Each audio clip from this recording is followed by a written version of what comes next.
High investors, welcome to everyone. கடந்த வீடியோவில் நம்ம இபிஎஸ் growth பற்றி பேசியிருந்தோங்க. இபிஎஸ் growthனா என்னன்னு நம்ம சொல்லியிருந்தப்போ, இபிஎஸ் growth தான் வந்து ஒரு கம்பெனியோட ரிட்டர்ன்ஸ் வந்து நிர்ணயிக்குது. ஸோ அந்த ஸ்டாக் எந்த அளவுக்கு ரிட்டர்ன்ஸ் தரணும்னு சொல்லிட்டு இபிஎஸ் growth நிர்ணயிக்குது. பட் அதையும் தாண்டி இபிஎஸ் growthல ரெண்டு விதமாக இருக்குது. உங்களுக்கு ப்ராஃபிட் வந்து இபிஎஸ் வந்து growth ஆகுது, அது நல்ல விஷயம்.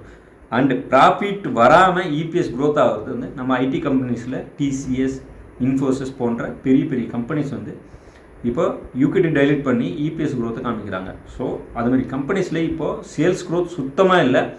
எவ்வளோ பெரிய கம்பெனியாக இருந்தாலும் சரி, அவங்களோட growth இல்லைன்னா அவங்களோட ஷேர்ஸ் அதிகமானாலுமே அவங்களோட வேல்யூஷன் வந்து அதிகமாகிடும். அது என்றைக்கு இருந்தாலும் ஆபத்தை தான் வந்து முடியறதுக்கான வாய்ப்பு அதிகம்.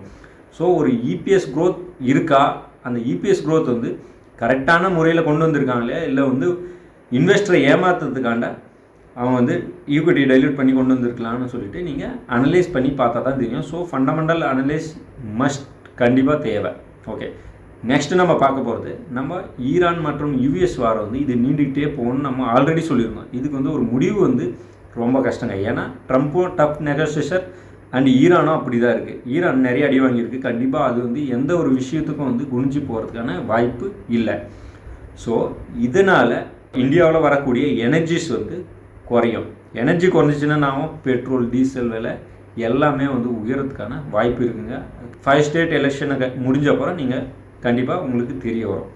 தென் இதோட விலைலாம் உயரும்போது என்னாகும், அத்தியாவசிய பொருட்களோட விலையும் வந்து உயர ஆரம்பிக்கும். எல்லா விஷயமும் இன்க்ளூடிங் பருப்பு, எண்ணெய், காய்கறி எல்லாமே உயரத்துக்கான வாய்ப்பு இருக்குது. அண்டு நீங்கள் அப்படியே எனர்ஜியை ப்ரைஸ் வந்து ஏறும்போது என்னாகும், பெட்ரோல், டீசல், சிஎன்ஜி கார்ஸும் சேல்ஸ் குறையும்.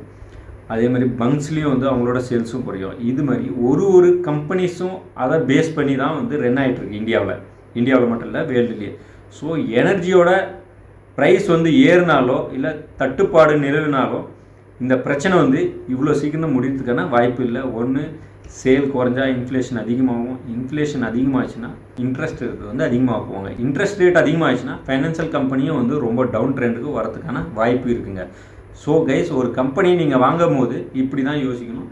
வரக்கூடிய நாட்கள், தென் அந்த கம்பெனியோட ரிசல்ட், அந்த ரிசல்ட்டை ஒட்டியே இபிஎஸ் வருதா, ஆர்ஓஇ இருக்கா கம்பெனியில், அவங்களோட எல்லா விஷயமும் வந்து ஃபண்டமெண்டலாக அனலைஸ் பண்ணணும். இதுமாதிரி விஷயங்களுக்கு வந்து நீங்கள் நம்ம சேனலை சப்ஸ்கிரைப் பண்ணுங்கள். வீடியோ பிடிச்சிருந்தால் லைக் பண்ணுங்கள். உங்களோட டவுட்ஸை கமெண்ட்ஸில் மென்ஷன் பண்ணுங்கள். தேங்க்யூ ஃபார் வாட்சிங். பாய்.